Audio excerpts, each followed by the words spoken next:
The moment Julian snatched the old brass key from my hand, his face draining of color, I knew our marriage was over. It was not just a crack in the foundation, but a carefully staged lie. He forgot that I am not some fragile housewife, but a lead risk auditor. I will find the door that key number 304 opens, even if hell lies waiting behind it. My name is Beatrix, and I have always believed that the truth is a tangible thing, something you can weigh and measure like a stack of receipts during an audit. That belief shattered on a rainy Tuesday evening in our Seattle penthouse. Outside, the downpour battered the floor-to-ceiling windows, turning the city lights into smeared watercolors. Inside, I was performing the mundane ritual of checking pockets before tossing clothes into the laundry hamper. I picked up Julian's leather wallet, intending to remove a receipt poking out from the fold, but my fingers brushed against something hard and cold tucked deep behind his platinum credit card. I pulled it out. It was a brass key, heavy and tarnished, looking completely out of place in his sleek, minimalist life. I held it under the hallway light and squinted at the rough engraving on the head. Number 304. The front door clicked open. Julian walked in, shaking his umbrella. When he looked up and saw me standing there, the key resting in my open palm, he froze. The color drained from his face so fast it looked painful. "What is this?" I asked, my voice casual, expecting him to say it was for a gym locker or a storage unit. "Give that to me." Julian lunged forward. He did not just take it, he snatched it from my hand with a violence that made me gasp. His fingers were ice cold and trembling uncontrollably. "Julian." I stepped back, shocked. "I was just doing the laundry. I found it in your wallet." "What is going on?" He shoved the key into his trouser pocket, his chest heaving as if he had run a marathon. "You have no right. You have no right to go through my things." "Beatrix, it's private. Do you hear me?" Private. He had never raised his voice at me in 5 years of marriage. Not once. Dinner that night was a suffocating affair. The only sound was the scrape of cutlery against porcelain. I watched him from across the table. The thermostat was set to 68 degrees, yet beads of sweat were gathering on his forehead. He did not eat. His eyes were glued to his phone screen, his thumb scrolling manically, tapping out messages and then deleting them. Every time his phone buzzed, he flinched. "Julian," I said softly, "talk to me." He stood up abruptly, his chair screeching against the floor. "I have a headache. I'm going to bed." I stayed up late, staring at the rain, the number 304 burning a hole in my memory. When I finally went to bed, he was turned away from me, his breathing shallow and ragged. The next morning, I woke up to a cold, empty space beside me. The sheets were stone cold. A knot of dread tightened in my stomach. I walked to the closet and threw open the doors. Half of his suits were gone. His travel bag was missing. I ran to the kitchen. On the marble island, sitting alone, was a piece of lined paper torn from a notebook. I picked it up, recognizing his hurried, jagged scrawl. "Don't look for me. I need freedom. The money in the joint account is yours." There was no signature. "No, I love you. No, I'm sorry. Just a transaction." I did not cry. Tears are for grief, and I was not grieving yet. I was analyzing. I sat down at the table and opened my laptop. My fingers flew across the keyboard as I logged into our bank account. I expected to see zero. I expected to see that he had drained us dry before running off to find this sudden freedom. The screen loaded. $142,000. Every cent was still there. I frowned. A man running away to start a new life takes the cash. A man looking for freedom does not leave behind a fortune unless he is afraid to touch it. I stood up and paced the living room. My eyes landed on the charging station by the bookshelf.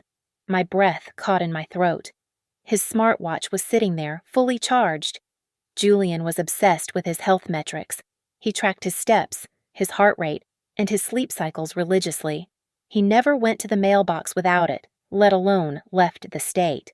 Leaving the watch was not a mistake. It was a sign of panic, or worse. He was forced to leave so quickly he could not grab it. I looked at the empty space where his wallet usually sat. The key. Number 304. I turned on my heel and marched into his home office. If he had secrets, they were not in the clothes he took. They were in what he left behind. I pulled open his desk drawers, rifling through tax returns and utility bills. Nothing. I checked the bookshelf, running my hands behind the rows of hardcover novels. My fingers brushed against a thick manila envelope taped to the back of the shelf. I ripped it free and dumped the contents onto the desk. It was a stack of legal documents. I scanned the headers, my auditor's eye catching the repeated entity name immediately. Vanguard Holdings. I had never heard Julian mention this company, not once in 5 years. I turned the page and saw a lease agreement for a commercial unit, dated 3 weeks ago. My husband was not just a man seeking freedom.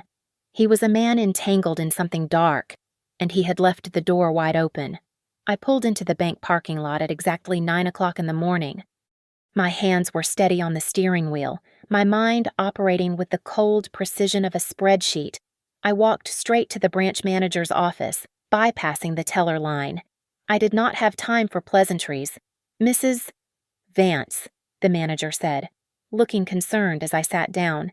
Is everything all right? I need to freeze all joint assets immediately, I said, my voice flat, and I need a detailed printed statement of all transaction history for the last 6 months. Every deposit, every withdrawal, down to the cent. He hesitated. Well, usually we need both account holders for a freeze unless there is suspicious activity. My husband is missing. I lied, though perhaps it was the truth. I suspect identity theft. Do it. 10 minutes later, I was sitting in my car with a thick stack of paper. I scanned the columns of numbers. Most of it was normal mortgage, groceries, utilities. But then I saw it. A transfer of $4,000. 2 days later, another for $3,500. Then $4,000 again. They were small enough to avoid triggering federal reporting thresholds, a technique we call structuring or smurfing in the audit world. They were all going to an entity listed as Horizon Consulting Services. I pulled out my calculator. The total over 6 months was staggering. It amounted to nearly $250,000. I drove to a coffee shop connected to their secure Wi-Fi and started digging. Horizon Consulting was a shell. It led nowhere. But the paperwork I had found at home, Vanguard Holdings, was different. I made a few calls to contacts I had at the state registry. Beatrix, my contact whispered over the phone. You do not want to poke around Vanguard. That is Evelyn Vane's territory. Evelyn Vane. The name sent a chill down my spine. She was a real estate shark known for hostile takeovers and displacing low-income families. If Julian was mixed up with her, this was not just a midlife crisis. It was a catastrophe. Just then, my work phone pinged. A new email. No subject. Sender unknown. I opened it. It was a single image attachment. I clicked the file. It was a high-resolution photo of Julian sitting at a metal table in what looked like a derelict warehouse. He looked terrified, a pen hovering over a document. Standing over him, with a hand resting possessively on his shoulder, was a woman with sharp features and ice-blonde hair. Evelyn Vane. I zoomed in on the image. My heart hammered against my ribs, but my eyes remained focused. On the table, right next to Julian's trembling hand, lay a brass key. I recognized the tarnish. I recognized the shape. I zoomed in further until the pixels blurred, but the engraving was clear enough. Number 304. It was not a house key. The shape was distinct, with a short, thick shaft. It was a locker key. Specifically, the kind used in older transit stations or bowling alleys. I slammed the laptop shut. Staying in the apartment was no longer an option. If they knew my email, they knew where I lived. I needed to disappear, but I needed them to think I was running away in fear, not planning a counterattack. I booked a rental cabin deep in the Olympic Mountains for 2 weeks. I filled out the online forms with a trembling hand, intentionally creating a digital footprint that screamed emotional breakdown. Healing retreat, the listing called it. Perfect. Before I packed my bag, I performed one last task. I opened my personal laptop and left it on the kitchen counter, plugged in and running. I wrote a script to log all incoming connection attempts and keystrokes. I turned the webcam on, but covered the tally light with a tiny dot of black tape. It was a honeypot. If anyone entered this apartment and tried to access my files, I would see their face, and I would own their data. I threw a few sweaters, jeans, and my hiking boots into a duffel bag. I grabbed the hard drive containing the backups of Julian's phone data and walked out the door. The rain had turned into a torrential storm as I merged onto the highway. The wipers slashed back and forth, struggling to clear the view. I checked the rearview mirror. A black sedan was 2 cars behind me. It had been there since I left the city limits. "Follow me then," I whispered to the reflection in the glass. "See where it gets you?" I was not the weeping wife Julian had left behind. The pain was still there, a dull ache in my chest, but it was being rapidly calcified by a cold, hard rage. I gripped the steering wheel tighter. I was going to the mountains to think, to plan. And when I came back, I would not just find the door that key opened, I would tear the whole building down.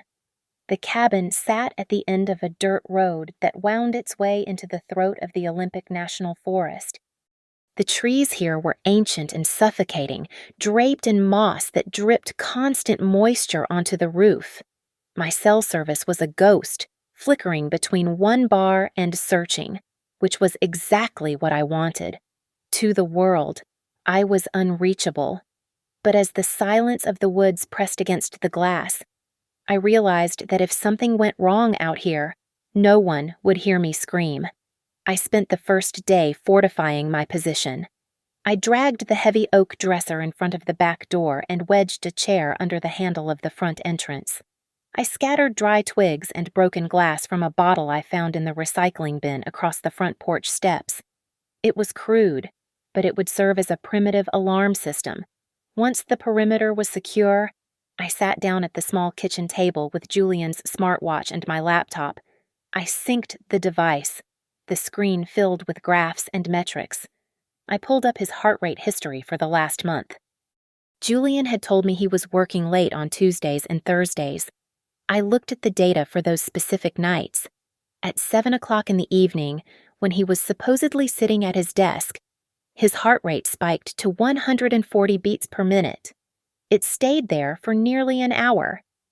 That is not the heart rate of a man typing emails.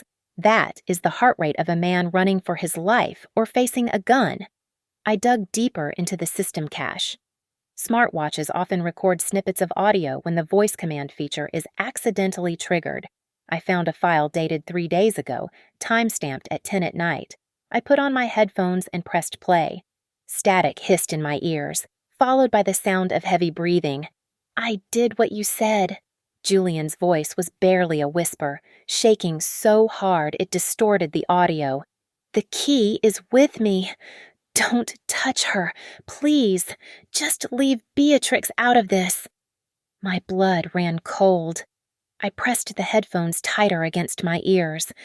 A woman's voice answered. It was smooth, metallic, and utterly devoid of empathy. "You are confused about your position, Julian. You are a pawn. She is collateral. If you deviate from the plan, we liquidate the asset. Do you understand?" The recording ended. I sat there in the dim light of the cabin, the silence ringing in my ears. The narrative I had constructed that my husband was a coward running from commitment crumbled to dust. He was not leaving me. He was shielding me. I was the leverage they were using to force him into whatever nightmare Vanguard Holdings had constructed. I did not sleep that night. I sat by the window, watching the rain turn the forest into a wall of black ink. On the second night, the isolation ceased to be comforting. At 2 in the morning, a sound cut through the rhythm of the falling rain. tires crunching on gravel. I moved to the side of the window, pressing my back against the wall. A pair of headlights swept across the front of the cabin, illuminating the rain in stark, white streaks. It was a dark pickup truck, mud-splattered and idling at the edge of the clearing. Then, the lights cut out. The engine died. Silence rushed back in, heavier than before. They were not here to knock. I moved quietly to my bag. I pulled out the canister of bear mace I had bought at a gas station on the way up and gripped the aluminum baseball bat I had found in the hall closet. My hands were not shaking. Evelyn Vane knew I was not just on a vacation. She knew I was a loose end. Julian had tried to buy my safety with his disappearance, but he had underestimated his business partners. They did not leave loose ends. "Come on, then," I whispered into the darkness, my grip tightening on the cold metal of the bat. "Come and see what the auditor found." The morning light revealed what the darkness had tried to hide. I stepped off the porch, my boots sinking into the wet earth, and stared at the ground beneath the window where I had sat keeping watch. Deep, heavy boot prints scarred the mud. They were large, clearly a man's size, and they paced back and forth before disappearing into the tree line. Someone had been watching me while I watched the rain. My phone buzzed in my pocket, shattering the morning silence. It was an unknown number. My heart hammered against my ribs, but I answered it. "Who is this?" I asked, keeping my voice steady. "Don't hang up," a male voice said, fast and jittery. "My name is Daxter. I used to run IT security for Vanguard Holdings. I know about the key." I tightened my grip on the phone. "I don't know what you are talking about." "Listen to me," Daxter hissed. "Evelyn Vane fired me 3 months ago because I saw things I wasn't supposed to see. Julian is not the bad guy here. He is the fall guy. They set him up to take the heat for a massive money laundering scheme involving offshore shell companies. That key opens the only leverage he has. If Vane gets it, Julian goes to prison for 20 years. Or worse, he disappears for good." I hesitated. It was too convenient. Why should I trust a voice on the phone? "You could be working for her, because I know about the contingency fund," he said quickly. Julian set up a shadow account 3 days before he ran. He transferred exactly $142,000.45 into it. He did it to protect you. The air left my lungs. Only Julian and I and the bank knew that exact figure. "Meet me," Daxter said. "There is a diner called Joe's on Route 101. 1 hour. Come alone." I threw my bag into the car and peeled out of the driveway. As I hit the main road, I checked my rearview mirror. A black sedan pulled out from a side trail, keeping a steady distance of 3 car lengths. It was the same car from the city. "Not today," I muttered. I waited until I approached a sharp curve obscured by thick pines. I slammed on the brakes, swerved onto a logging road that looked barely used, and killed the engine. I watched through the foliage as the black sedan sped past, its driver oblivious. I waited 10 minutes before reversing out and heading in the opposite direction. The diner was a relic of the 50s, smelling of stale coffee and grease. I found Daxter in the back booth. He looked younger than I expected, maybe 25, wearing a gray hoodie and tapping nervously on the table. He didn't waste time on pleasantries. He slid a folded piece of paper across the laminate table. "This is a blueprint of the old Union Station in the industrial district," Daxter whispered, leaning in. The locker section in the basement was decommissioned 10 years ago, but the physical units are still there. They use the old brass key system. That is where Julian hid the drive. I unfolded the map. A red circle marked a row of lockers in the sub-basement. It matched the shape of the key perfectly. If the evidence is there, why hasn't Julian come forward? I asked. Daxter's face darkened. He looked around the diner before answering. "Because he can't. He didn't leave the state. Mrs. Vance." Evelyn caught him before he could make it to the station. "He is currently being held at the Serenity Hills Wellness Center. A rehab clinic, a prison with high thread count sheets," Daxter corrected grimly. "It is a private facility on the payroll of Vanguard. They are drugging him, trying to break his mind so he tells them where the key is. If they find out you have it, he let the sentence hang in the air. I looked at the map, then at the key in my pocket. I had planned to find the evidence and hand it to the FBI, but if I did that now, Evelyn might kill Julian before the police even knocked on her door. The equation had changed. I was no longer just an auditor looking for a discrepancy. I was a wife who had to break her husband out of hell. "We are not just going to the station," I said, folding the map and looking Daxter in the eye. "I need you to help me get him out." Daxter blinked, clearly surprised by the steel in my voice. "You want to break into a secure facility? That is insane. We should just get the drive." "The drive is my insurance," I said, standing up and throwing a $20 bill on the table. "But Julian is my husband, and I am going to have a very long conversation with him about the definition of freedom." I returned to Seattle under a veil of manufactured anonymity. I was driving a dented gray sedan rented under the name Sarah Jenkins, wearing a brunette wig and oversized glasses that made me look more like a librarian than a risk auditor. The city felt different now, hostile, as if the buildings themselves were watching me with judgmental eyes. I parked 4 blocks away from the old Union Station and moved through the shadows, avoiding the pools of yellow light cast by the street lamps. The station was a rotting carcass of industrial ambition. The main doors were boarded up, but Daxter had directed me to a service entrance around the back that had a broken latch. The air inside was thick with the smell of wet concrete, rust, and decay. Every drop of water dripping from the ceiling echoed like a gunshot in the vast, empty space.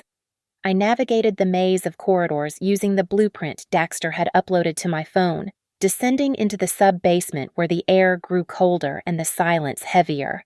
I found the locker bay. It was a graveyard of gray steel, coated in decades of grime. I counted the numbers, my flashlight beam cutting through the gloom. 301, 302, 303, 304. I stood before it, my heart hammering against my ribs. I reached for my pocket, a phantom reflex, before remembering that Julian had snatched the key from me that night in the kitchen. I did not have the one thing I needed to open this door. "Okay, Beatrix," I whispered to myself, my breath forming a cloud in the cold air. "Think like a criminal." I pulled out the small lock-picking kit Daxter had pressed into my hand at the diner. I was not a thief, but I had audited physical security protocols for banks before, which meant I knew the theory of how locks failed. Theory, however, was different from practice. I inserted the tension wrench into the bottom of the keyhole and slid the rake pick above it. My hands were slick with sweat. I applied slight pressure, raking the tool back and forth, listening for the clicks of the pin's setting. 1 click, 2, come on. I gritted my teeth. The cylinder turned. The lock popped open with a metallic clack that sounded deafening in the silence. I pulled the door open. It was empty. My stomach dropped. Had Evelyn beaten me here, I ran my hand along the bottom, then the sides. Nothing. Desperation clawed at my throat. I reached up and felt the underside of the locker's ceiling. My fingers brushed against smooth plastic. Tape. I ripped it free. A black USB drive and a small, leather-bound notebook fell into my hand. I flipped the notebook open. It was filled with dates and alphanumeric codes, transaction logs. "Find anything interesting," a deep voice boomed from the end of the aisle. I spun around. 2 men, built like linebackers and wearing dark tactical gear, stood at the far end of the hallway. They blocked the only exit. "Hand it over." The one on the left growled. Stepping forward, I calculated my odds. 2 against 1. No weapons. 0 chance of physical victory. I needed a distraction. My eyes darted to the wall behind me. A red fire alarm lever, coated in dust. "You want it?" I yelled, holding up the USB. "Come and get it." I slammed my elbow into the glass casing of the alarm and yanked the lever down. The station erupted. A piercing siren shrieked through the air, vibrating in my teeth. A second later, the overhead sprinklers hissed to life, dumping a curtain of brown, stagnant water onto the concrete floor. The sudden deluge created a wall of mist and confusion. "Get her," one of the men roared. I did not wait. I bolted in the opposite direction, toward a maintenance door I had noted on the blueprint but had not checked. I slipped on the slick floor, my knee slamming into the concrete, but adrenaline masked the pain. I scrambled up and shoulder-checked the door. It groaned but gave way. I sprinted through a labyrinth of utility tunnels, the sound of heavy boots splashing behind me. I took a sharp left, then a right, bursting out into a trash-filled alleyway behind the station. I did not stop running until I was 3 streets away, my lungs burning and my wig askew. I collapsed into the driver's seat of my rental car, locking the doors with trembling fingers. I drove until I found a brightly lit parking lot of a 24-hour supermarket. Only then did I dare to plug the USB into my laptop. I opened the files. It was a masterclass in fraud. There were dozens of documents transferring funds to offshore accounts, all bearing Julian's digital signature.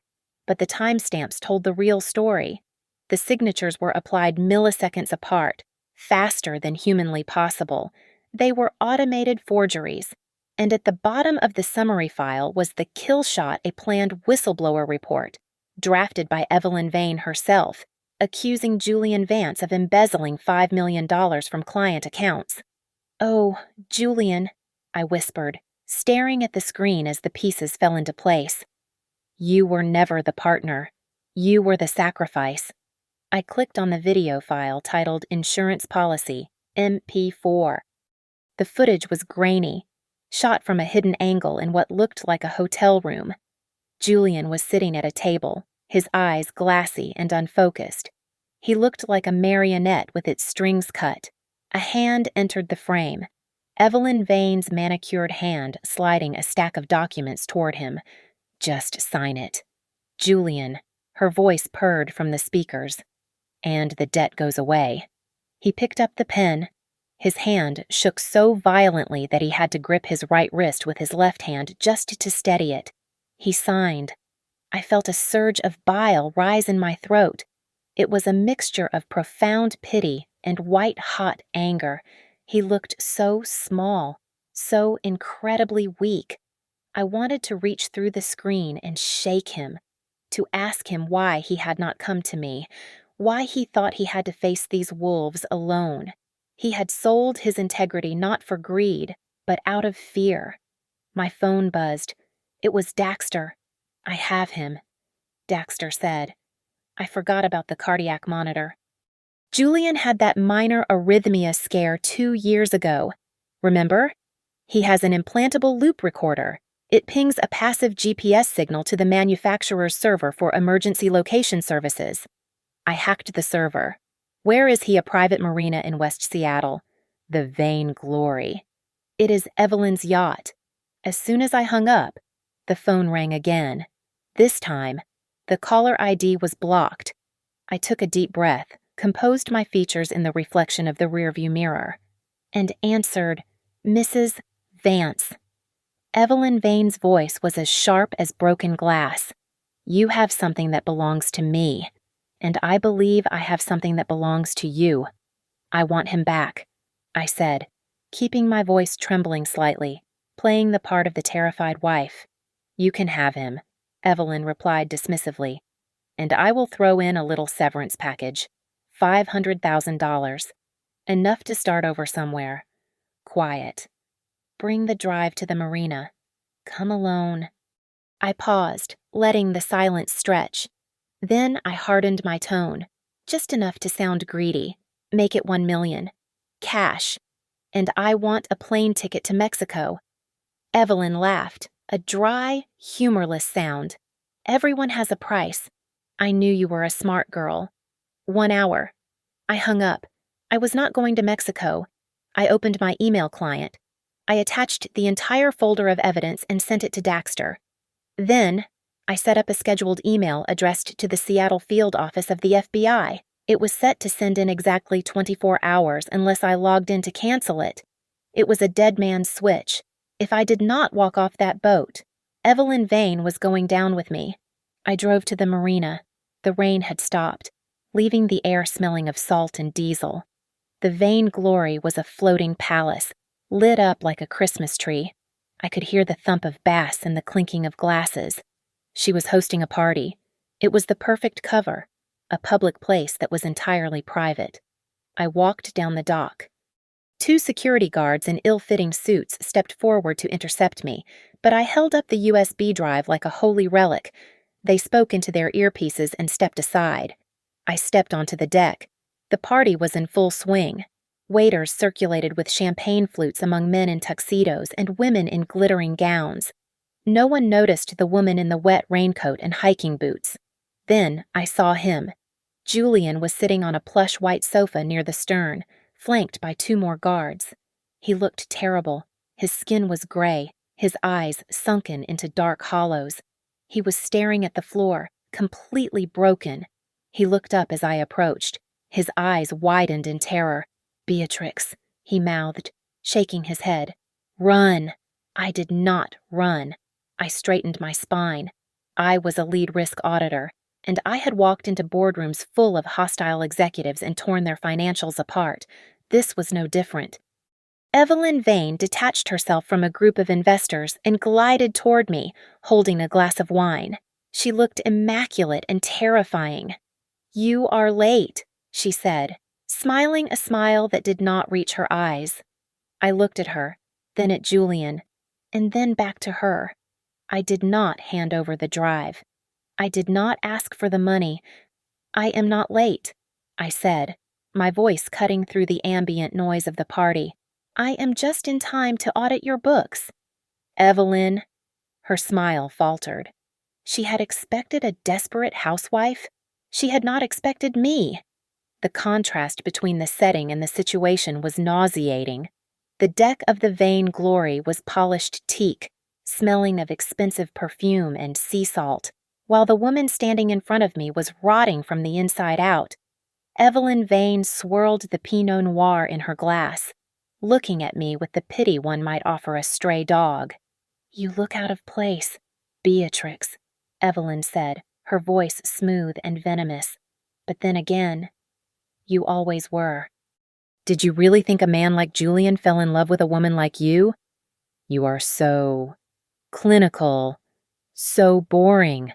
She took a step closer, invading my personal space. "He didn't marry you for love, darling. He married you for your resume. A lead risk auditor with a credit score of 850 and a spotless background. You were his cover, the perfect camouflage for a man laundering money for the cartels. Who would suspect the husband of the city's most upright auditor?" "That's a lie," Julian screamed from the sofa. He struggled against the guard holding him down, his face twisted in anguish. "Don't listen to her. Beatrix, I love you. I never used you." One of the guards slammed a fist into Julian's stomach. He doubled over, gasping for air, the sound wet and sickening. I felt a crack in my composure, but I welded it shut. Anger was useless here. I needed facts. I needed leverage. "You are projecting." "Evelyn," I said, my voice steady and cold. "Julian is weak." "Yes. But he is not a sociopath." "You are." I raised the USB drive so the deck lights caught the black plastic. "You want this drive because it proves Julian embezzled $5 million. That is the narrative you built to frame him." But I looked deeper. I found the shadow ledger. Evelyn stopped smiling. Her eyes narrowed. "I know you didn't just wash the money," I continued, taking a step forward. "You were skimming from the top. 10% of every transaction. You were stealing from your own silent partners. I wonder how the cartel will react when they see the spreadsheets detailing exactly how much of their money went into buying this yacht." The color drained from Evelyn's face. The arrogance vanished, replaced by a flash of genuine terror. She knew that the FBI was a problem, but the cartel was a death sentence. "Give me the drive," she hissed, her hand trembling slightly as she set her wine glass down on a railing. "Now." This drive, I looked at the small device in my hand. This is just plastic and silicon. It is empty. What the real data is on a cloud server. I lied, though the truth was even more dangerous, and I set up a dead man's switch. If I don't enter a code into my phone in exactly 5 minutes, the entire dossier goes to the FBI, the IRS, and 3 anonymous tips to your partners in Mexico. Evelyn snapped. The veneer of the sophisticated businesswoman shattered. "Get her phone!" she shrieked at the guards. "Grab her, throw her overboard." The 2 men abandoned Julian and lunged toward me. I reached into my pocket, but not for a weapon. I pulled out the small, blocky device Daxter had given me. I pressed the red button on the side. A high-pitched whine, barely audible, emitted from the device. The lights on the yacht's Wi-Fi routers flickered and died. The music cut out as the Bluetooth connection severed. Every phone on the deck lost its signal instantly. Communication blackout. I said, "No one can call for help, and you certainly can't stop that email." I wound up my arm and hurled the USB drive over the railing. It traced a high arc through the night sky before splashing into the dark water of the marina. "No," Evelyn screamed, rushing to the edge as if she could dive in and retrieve it. The distraction worked. The guards hesitated, looking at Evelyn for orders. In that split second of confusion, Julian moved. He did not run for the exit. He ran for me. The guard closest to me recovered and swung a heavy baton aimed at my head. I braced myself, raising my arms, but the blow never landed. Julian threw himself between us. The baton cracked against Julian's shoulder with a bone-jarring thud. He cried out, collapsing to his knees, but he wrapped his arms around the guard's legs, tackling him to the ground. "Run, Beatrix!" he wheezed, his face pale and twisted with pain. "Get out of here." I looked down at him. The man who had been too afraid to tell me the truth, who had tried to leave me to save his own skin, was now using his body as a shield. He was weak, yes, but in this moment, his love was the only real thing on this boat. I did not run. I grabbed a heavy glass vase from a nearby table and smashed it over the head of the second guard as he reached for his gun. The chaos had begun, and I was finished being an observer. I was the one conducting the audit, and I was going to close this account permanently. I hauled Julian to his feet, the adrenaline in my veins temporarily masking the exhaustion. His left arm hung limp at his side, useless from the baton strike, but he gritted his teeth and moved. We scrambled down the metal ladder to the swim platform where a small, rigid inflatable tender was bobbing in the dark water. I shoved him into the bow and jumped behind the steering console. "Start. Please start," I muttered, jamming the ignition button. The engine sputtered once and then roared to life. I slammed the throttle forward just as the 2 guards reached the railing above us. A gunshot cracked through the air, hitting the water 3 feet to my left, sending a spray of cold brine into my face. I spun the wheel hard to starboard, the small boat banking sharply as we tore away from the vain glory and into the ink-black darkness of the Sound. The chase was a blur of noise and terror. Behind us, the lights of a larger speedboat ignited, cutting through the gloom like predator eyes. I pushed the throttle to its limit, the wind tearing at my clothes. I navigated by the faint outline of the shoreline, swerving around buoys and floating debris, every impact sending a jarring shock through my spine. "I'm sorry," Julian screamed over the roar of the engine, his face wet with spray and tears. "I didn't want this. It started with poker. Just online poker." I kept my eyes on the water, my expression stone. "I owed $40,000, Julian sobbed, his voice breaking. "Then it was 80. Evelyn found out. She bought my debt. She said she would forgive it all if I just helped her move some funds. Just signatures. She said I tried to stop when I saw the amounts." I tried. I did not look at him. I steered the boat toward the looming shadows of the industrial district. "I wrote that note," Julian continued, his voice trembling violently. I went to the Aurora Bridge that night. I stood there for an hour. I looked down at the water, but I was too much of a coward to jump. I couldn't do it, so I just ran. I heard his confession, but I felt nothing. The man I loved would have come to me. The man I loved would have trusted me to fix the balance sheet of his life. This man, huddled and weeping in the bow of a stolen boat, was a stranger.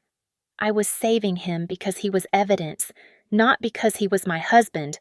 "Hold on," I shouted. I cut the engine as we approached a rotting wooden pier jutting out from a row of abandoned warehouses.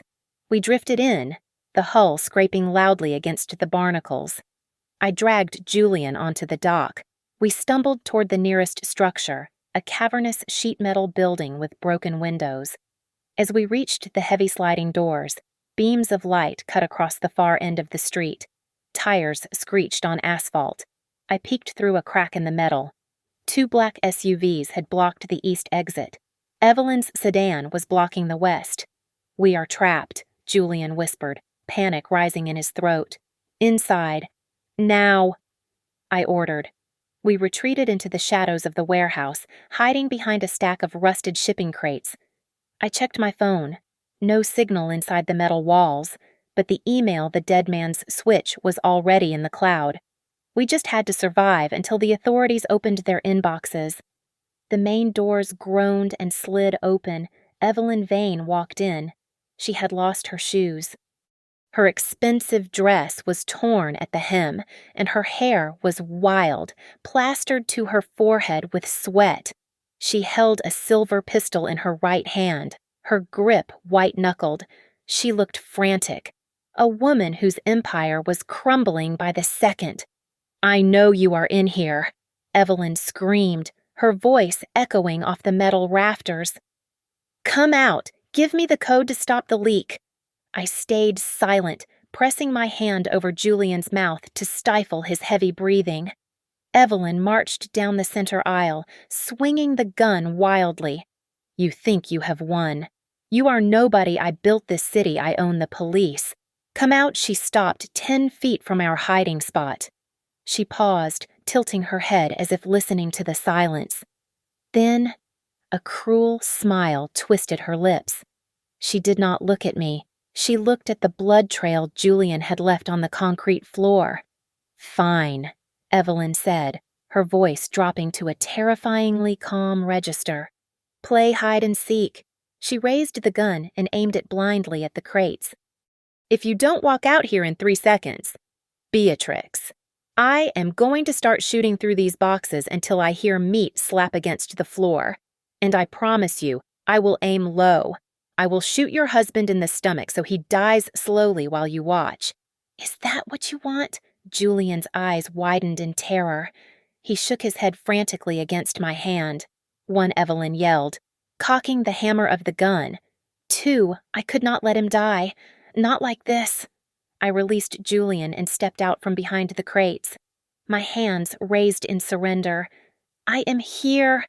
Evelyn," I said, staring down the barrel of her gun. "Let him go." I stepped into the harsh halo of the overhead work lights. My hands raised not in surrender, but in a very specific, calculated posture. My right hand gripped my smartphone, the camera lens facing outward, the screen glowing with a stream of cascading comments and reaction emojis. "Say hello to the world, Evelyn," I said, my voice steady and loud enough for the microphone to pick up. "You are currently live on LinkedIn and Twitter. I have 2,400 followers in the risk management and forensic audit sector watching this right now, and judging by the view count rising, I think we just went viral." Evelyn froze. The gun wavered in her hand. Her eyes darted from me to the phone, and for the first time, the sheer weight of reality crushed her. She could bribe a judge. She could intimidate a witness. She could not bribe 2,000 witnesses watching in real time. "Turn it off," she shrieked, panic cracking her voice into a high, jagged edge. "Turn it off now." "They have seen your face," I continued, walking slowly toward her, keeping the camera steady. "They heard you threaten to murder my husband. It is over." The recording is already backed up to 3 different servers. From the distance, the wail of sirens pierced the night air, growing louder with every second. Daxter had come through. As soon as the signal jammer had been deactivated, he must have alerted every precinct in the city. The sound of the approaching police snapped the last thread of Evelyn's sanity. Her face twisted into a mask of pure animalistic desperation. She realized she had no future, no reputation, and no way out. "If I am going down," Evelyn hissed, her eyes locking onto me with murderous intent. "I am taking you with me." She raised the pistol, aiming directly at my chest. I braced myself, but before I could move, a blur of motion slammed into her from the side. "Julian!" He launched himself from the shadows, colliding with Evelyn with a force I did not know he possessed. The gun discharged, the bullet sparking harmlessly against the metal roof. They crashed onto the dusty concrete floor, a tangle of limbs and screams. Evelyn was clawing at his face, trying to bring the gun back around, while Julian gripped her wrist with both hands, shouting in pain as she kicked his injured shoulder. "Get the gun, Beatrix!" Julian yelled, his voice strained and desperate. "Get the gun!" I dropped my phone and sprinted forward. I did not hesitate. As Evelyn tried to buck Julian off, I saw the silver pistol slide across the concrete. I kicked it hard, sending it skittering into the darkness under the shelving units. Evelyn roared in frustration and managed to knee Julian in the stomach, rolling him off her. She scrambled to her feet, lunging for me with her bare hands. But I was ready. I sidestepped her frantic swing, grabbed her outstretched arm, and used her own momentum against her. I twisted her wrist behind her back and drove her face first into a stack of pallets. "Stay down!" I shouted, applying pressure to her shoulder joint until she cried out. Blue and red lights exploded through the warehouse windows, blinding and strobe-like. The screech of tires and the slamming of car doors filled the air. "Police drop it." Hands in the air, a dozen officers in tactical gear swarmed the building, weapons drawn. I released Evelyn and stepped back, raising my hands slowly. They pinned Evelyn to the ground. She was thrashing and screaming obscenities, cursing her lawyers, cursing me, cursing the world that had dared to catch her. "You will pay for this!" she screamed as they hauled her up, cuffs biting into her wrists. "Do you know who I am? I will ruin you." 2 other officers pulled Julian to his feet. He looked like a wreck. His shirt was torn, his face was bleeding from a scratch on his cheek, and his arm hung limply at his side. They began to read him his rights, treating him not as a victim, but as a suspect involved in the laundering scheme. He did not resist. He let them cuff him. As they began to lead him away toward the waiting cruisers, he stopped and looked back at me. His eyes were filled with a profound, shattering regret. "Beatrix," he choked out, tears cutting tracks through the dust on his face. "I am so sorry. I never wanted to hurt you. Please." I stood in the center of the warehouse, my chest heaving, the adrenaline slowly draining away to leave a cold, hollow ache in my bones. I looked at the man I had married, the man I had just fought a war to save. I saw the fear in his eyes. I saw the love, too. But I also saw the weakness that had nearly destroyed us both. I did not speak. I did not nod. I just watched him. "Let's go," the officer said, pushing Julian forward. I watched them put him into the back of a squad car. The heavy door slammed shut, severing the connection between us. I stood there, surrounded by the chaos of the crime scene, feeling the cool night air rush in through the open doors. I wiped a smudge of dirt from my cheek, straightened my jacket, and turned away. My eyes were dry. Tears are for things that can be fixed, and some things are broken beyond repair. It has been 30 days since the flashing lights of the police cruisers illuminated the warehouse walls. In that short month, the name Evelyn Vane has become synonymous with corporate greed and corruption. The news cycle devoured the story. painting me as the heroic whistleblower who brought down a financial empire. They call me the Iron Auditor in the tabloids. I do not feel like a hero. I feel like someone who survived a shipwreck and finally found solid ground. I went to see Julian yesterday.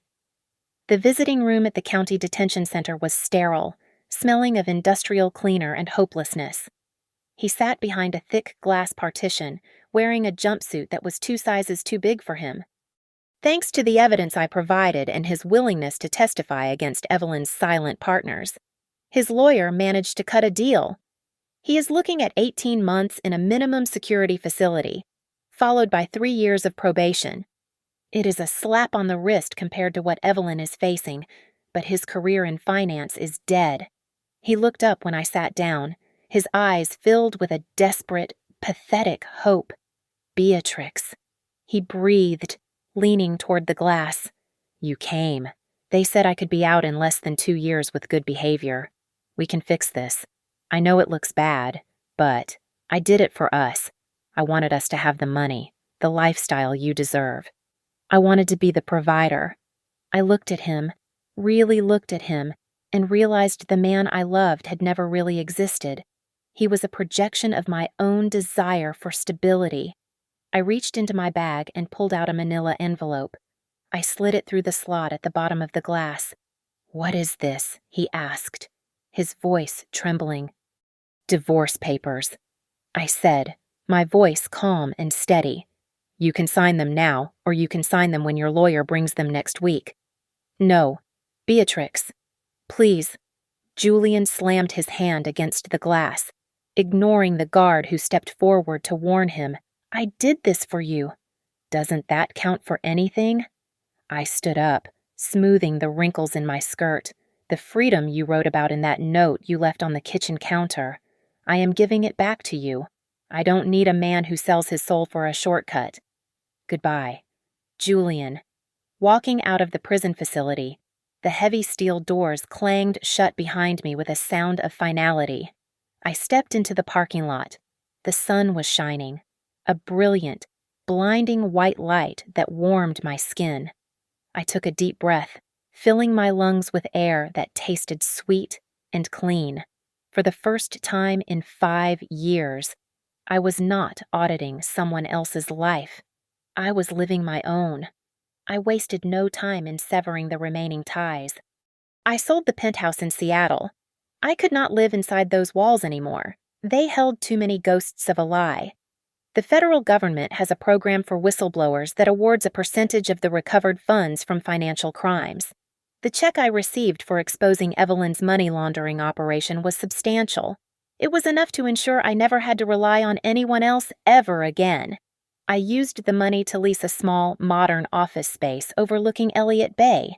The sign on the frosted glass door reads, "Vance Risk Management," but by next week, my maiden name will be back on the deed.